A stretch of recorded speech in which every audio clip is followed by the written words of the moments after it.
Halo, para sahabat semuanya. Bertemu di channel Mister Kadek dan saya akan mencoba untuk berbagi pengalaman tentang pemikiran, ide, dan apa yang telah saya lakukan dalam mengembangkan pembelajaran selama perkuliahan yang saya ampu. Ya, ini adalah salah satu judul yang saya angkat berdasarkan pengalaman saya dalam mengembangkan pembelajaran di program studi pendidikan matematika FKIP Universitas Makassar Sakti Denpasar. Ya, saya mengambil tema peran pendidik sebagai pemantik pada pembelajaran konstruktivisme di era 4.0.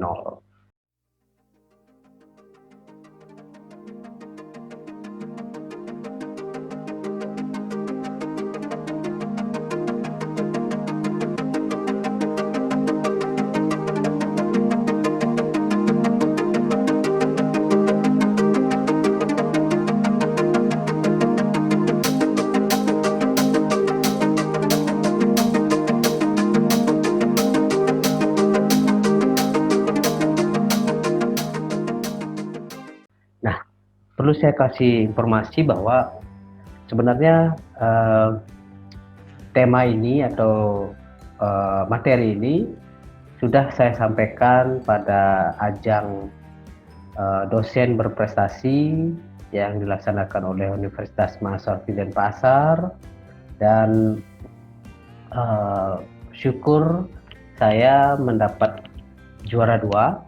Nah, ini berkat salah satu materi ini juga, karena beberapa dewan juri itu memberikan apresiasi karena saya paling berbeda menggunakan aplikasi Prezi, ya. Ini aplikasi Prezi yang saya gunakan, yang lainnya menggunakan PPT. Nah, ini merupakan pengembangan pembelajaran yang mendapat apresiasi waktu itu. Saya menampilkannya pada bulan Februari 2019.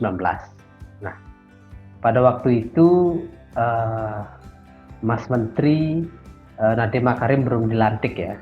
Itu dilantiknya baru Oktober 2019, dan saya sudah memiliki ide tentang peran guru sebagai pemantik. Nah, beda tipis dengan penggerak. Ya. Penggerak sama pemantik itu beda tipis. Ya. Nah, dari mana ide kata pemantik ini nanti saya akan ceritakan, dan yang pasti ini merupakan salah satu pengembangan kurikulum yang menurut saya sangat relevan dengan Merdeka Belajar dan Kampus Merdeka yang dicanangkan oleh Mas Menteri sekarang ini. Oke, nah sebelumnya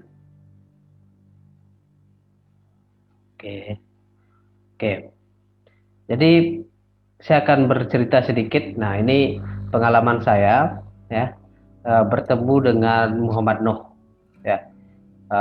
Kalau Bapak Ibu atau sahabat semuanya pernah mendengar kurikulum 2013, nah beliaulah yang mencetuskan ide 2013 itu. Pada waktu itu banyak guru dan pengamat pendidikan itu geram ya dengan kebijakan itu, kurikulum baru 2013 ya, dan bahkan ada yang bilang kurikulum itu seperti kurikulum bawang, dibilang. Kalau dibuka isinya nggak ada, dibilang. Jadi banyak yang geram, tapi saya memilih untuk kenapa sih Bapak Muhammad Nuh atau Menteri Pendidikan waktu itu mencanangkan kurikulum baru gitu. Nah, ternyata salah satu pemikiran beliau adalah banyak hal di negeri ini yang berubah, di dunia ini berubah ya, dan akan berubah dengan sangat cepat. Sudah ada istilah destruktif pada waktu itu disampaikan ya. Dan sekarang buktinya ya, ini tahun 2013 ya, dan setelah itu memang benar mall sudah berubah menjadi online mall ya. Jadi sudah banyak hal yang berubah menjadi hal-hal yang tidak kita pikirkan sebelumnya. Jadi kurikulum itu menyesuaikan perkembangan zaman. Jadi saya bertemu di Surabaya dan sempat berfoto dan ya ini pengalaman yang luar biasa. Ya, ini sedikit profil saya ya, karena di channel ini saya belum pernah memperkenalkan diri ya. Ya tentu nama saya Kadek di bawah. Saya alumni Universitas Mataram. Kemudian S2 S3 ada di Malang ya, Tes Negeri Malang. Dan ini karya saya waktu ini terakhir tahun 2019 ya. Dan sekarang ya beberapa bertambah. Kemudian prestasi ya saya bersyukur lulusan doktor terbaik tingkat universitas dan pasca sarjana, mendapat scholarship juga dari LPDP, dan terakhir dapat travel grant dari Cemio Kitep best paper ya. Dan sebagai keynote speaker, narasumber, pemateri, moderator sudah berbagai universitas. Baik, apa isi daripada tema ini? Nah, saya mau bercerita sedikit ini. Ini 2018, Bapak Nasir ya, menyampaikan bahwa era revolusi industri 4.0 ini dicirikan dengan pola digital ekonomi, jadi ekonomi yang berbasis digital, terus banyak ada artificial intelligence, terus big data, tentang robotik dan lain sebagainya, di mana fenomena ini dikenal dengan disruptive innovation. Dan sekarang kita merasakan, ini 2018 beliau berbicara seperti ini, dan sekarang kita merasakan ya bagaimana disruptive innovation ini sangat cepat, dan kita harus mempersiapkan diri bagaimana supaya bisa menghadapi tantangan ini. Nah, kemudian ada satu ahli ya dalam, nah ini Pak Asari, kalau sekarang sudah jadi profesor beliau, ini salah satu dosen saya di Universitas Negeri Malang. Nah, beliaulah yang memperkenalkan saya istilah pemantik, jadi guru sebagai pemantik. Kalau di PPT itu ada namanya istilah trigger. Nah, trigger itu adalah pemantik. Nah, menurut Beers dalam Asari 2014 ini ada 8 keterampilan yang harus dimiliki seseorang untuk menghadapi era 4.0 ini. Yang pertama, berpikir atau keterampilan kreatif dan inovatif ya. Kreatif dan inovatif, kemudian berpikir kritis dan memecahkan masalah, kemudian communication skill, komunikasi, kolaborasi, kemudian manajemen informasi, jadi bagaimana kita bisa mengolah informasi menjadi suatu hal yang bermanfaat, kemudian effective use a technology skill, nah bagaimana kita memanfaatkan teknologi-teknologi yang ada, yang sudah tersedia maupun kita mengembangkannya. Career and life skill ya, bagaimana mengelola kehidupan. Kemudian culture awareness skill, jadi bagaimana kesadaran kita terhadap budaya-budaya yang ada ya. Nah, untuk bisa menciptakan ini, nah guru sudah tidak bisa menjadi transfer of knowledge ya. Jadi guru harus bisa menjadi penggerak, kalau istilahnya Mas Menteri, kalau istilah saya sebagai pemantik atau trigger. Jadi guru bisa berperan sebagai pemantik. Nah, untuk bisa sampai di sini, kita harus student center. Jadi bagaimana aktivitas itu lebih banyak pada student, bukan pada teacher atau pendidik. Ya. Nah, ini merupakan ciri-ciri pembelajaran konstruktivisme era 4.0. Ya. Nah, lebih jauhnya, pembelajaran konstruktivisme era 4.0 ciri-cirinya apa? Nah, ini kegiatan manusia membangun atau menciptakan pengetahuan dengan memberi makna pada pengetahuannya sesuai dengan pengalamannya.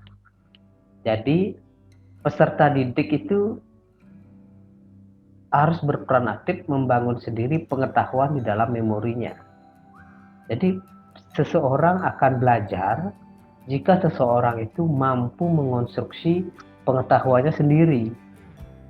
Jadi bukan karena guru yang memberikan, tetapi dia yang mampu mengonstruksi sendiri pengetahuannya berdasarkan pengalaman-pengalaman sebelumnya. Sehingga penting dalam pembelajaran konstruktivis, seorang pendidik itu uh, menyiapkan persyarat-persyarat atau mengaitkan dengan pengalaman-pengalaman peserta didik sebelumnya, sehingga pembelajaran hari ini itu bermakna bagi dia. Nah, jadi itu. Nah, peran pendidik sesuai teori itu ada 3. Itu ada sebagai pengajar, sebagai ini pendidik ini bisa dosen, bisa guru ya, bisa sebagai pengajar, sebagai pendidik edukasional, sebagai pemimpin atau manajerial. Ada 3 peran. Ya, di mana lebih rinci yaitu memberikan instruksi, ya, terus mendidik, terus mengatur mahasiswa. Ini kebetulan penelitiannya daripada mahasiswa ya.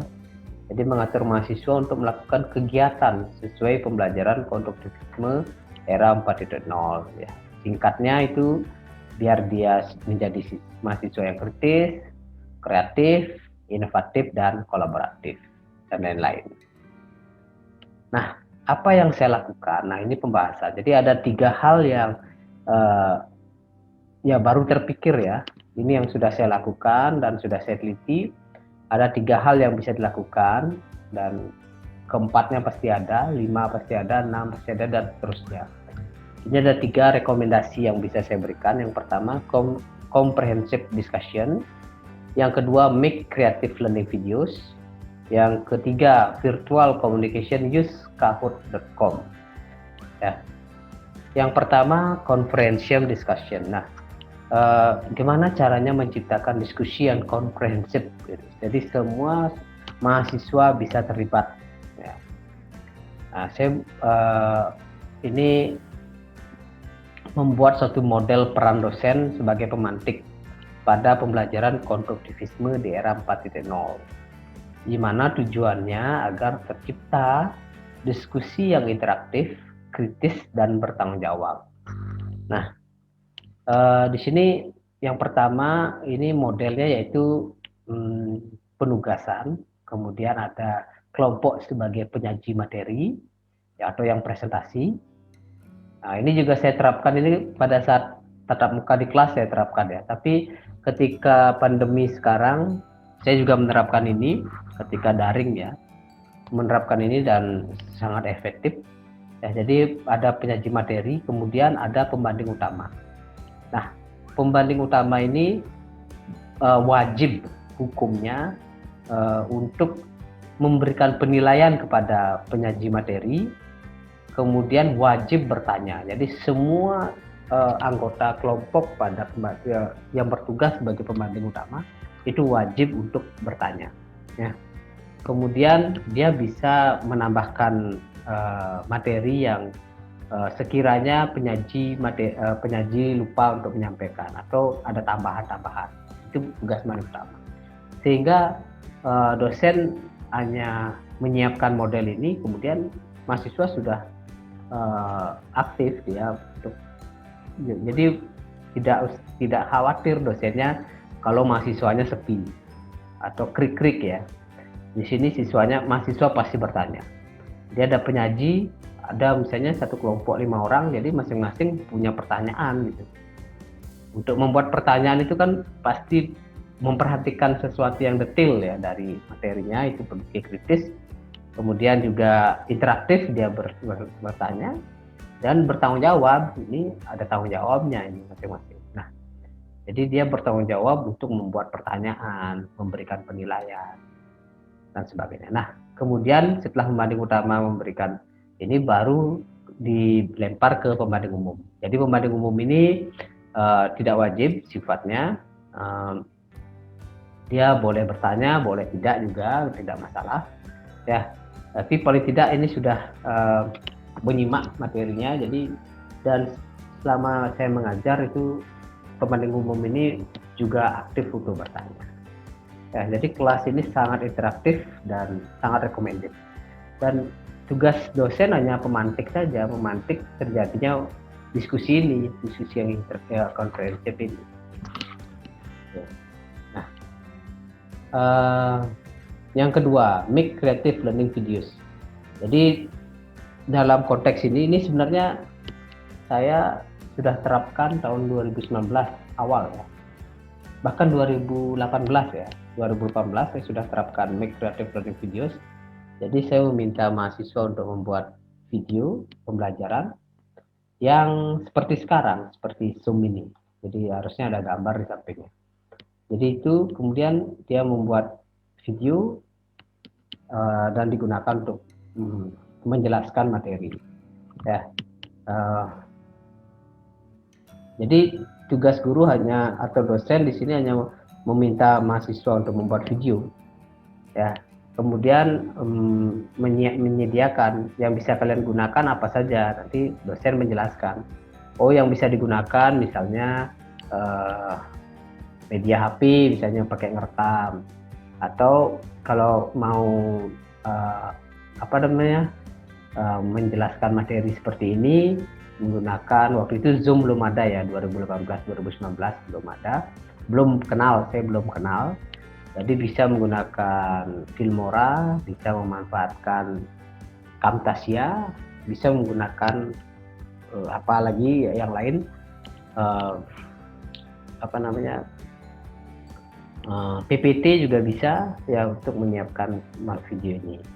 Jadi guru dosen menyiapkan itu apa yang bisa digunakan oleh mahasiswa.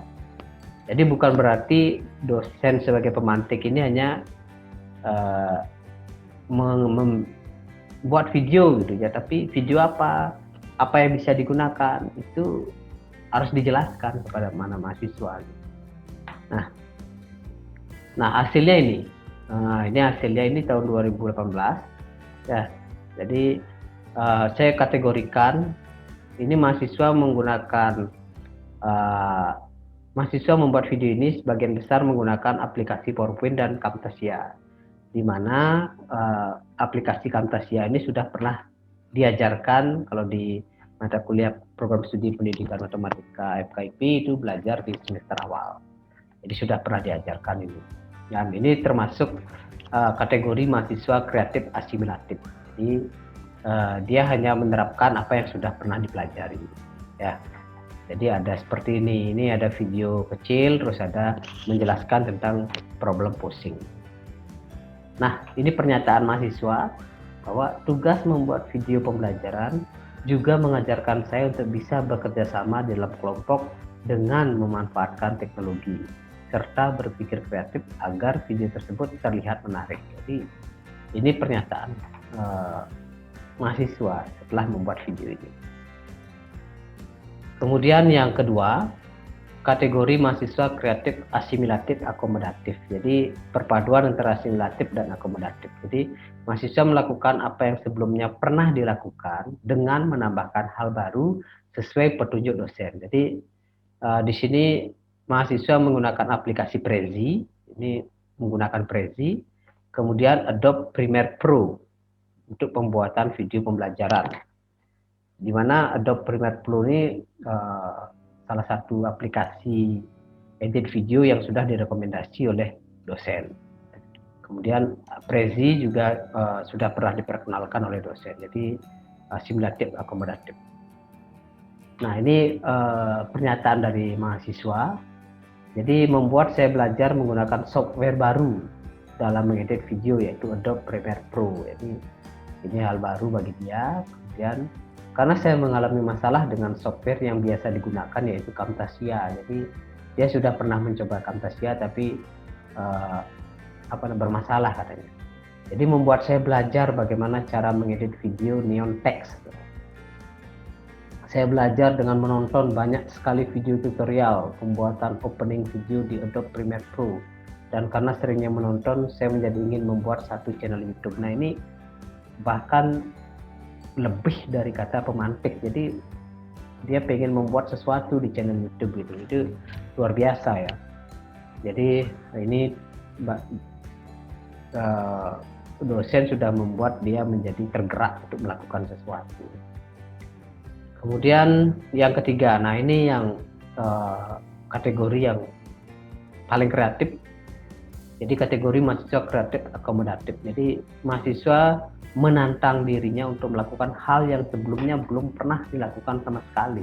Saya juga belum pernah menginformasikan untuk membuat video model begini, dan dia melakukan.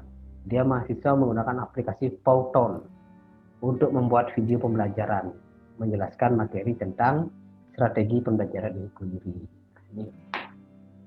Kemudian pernyataan mahasiswa yaitu, saya terbiasa menggali informasi, pengetahuan lebih banyak, merekonstruksi pengetahuan dengan bahasa sendiri agar dapat dipahami suatu materi lebih mudah. Selama belajar dan mengerjakan tugas strategi pembelajaran, kemampuan saya terasa lebih dalam lagi dengan mengerjakan hal-hal baru seperti membuat video, pembelajaran dengan sebuah aplikasi software yang belum pernah saya gunakan, dan merangkum suatu materi agar menarik dan tidak bosan untuk didengarkan ataupun saksikan. Nah, ini ini keren sekali. Jadi saya pun tidak pernah memikirkan bahwa ada mahasiswa yang membuat aplikasi video pembelajaran menggunakan Powtoon ya. Jadi ini yang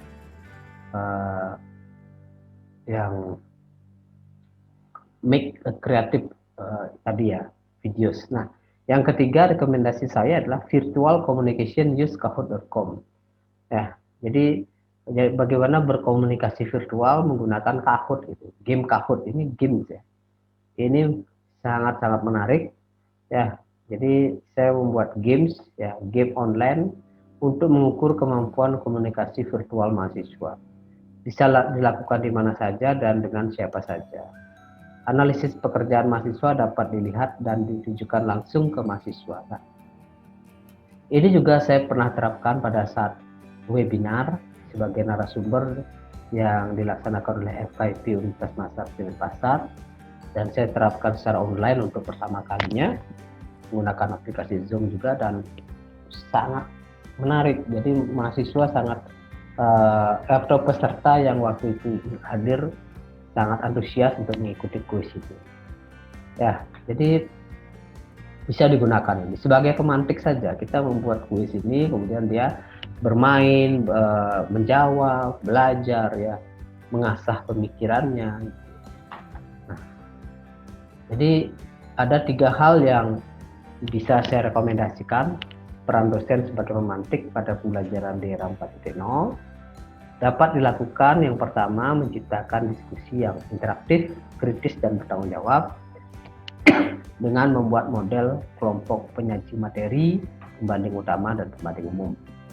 Yang kedua, rekomendasi saya, peran dosen sebagai pemantik yang kedua dapat dilakukan dengan meminta dan memberikan tantangan kepada mahasiswa untuk membuat suatu karya yang bahan-bahannya tidak semuanya sudah pernah dipelajari. Salah satunya video ya.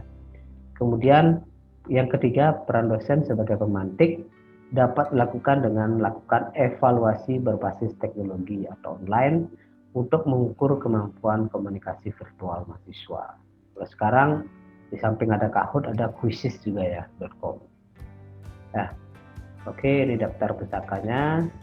Ya, saya kira itu yang dapat saya share pada sahabat-sahabat semuanya. Mudah-mudahan materi ini bermanfaat untuk sahabat semuanya, berbagi pengalaman, dan jika ada yang sudah menerapkan atau sudah mencoba atau sudah lebih awal melakukan ini, bisa share lah ya, bisa berbagi juga di kolom komentar, dan sama-sama kita belajar, sama-sama kita mengembangkan diri sehingga kita sama-sama bisa mewujudkan pendidikan Indonesia yang lebih baik dan lebih maju. Sekian dari saya, Mr. Kadek. Terima kasih, sampai bertemu di kesempatan berikutnya.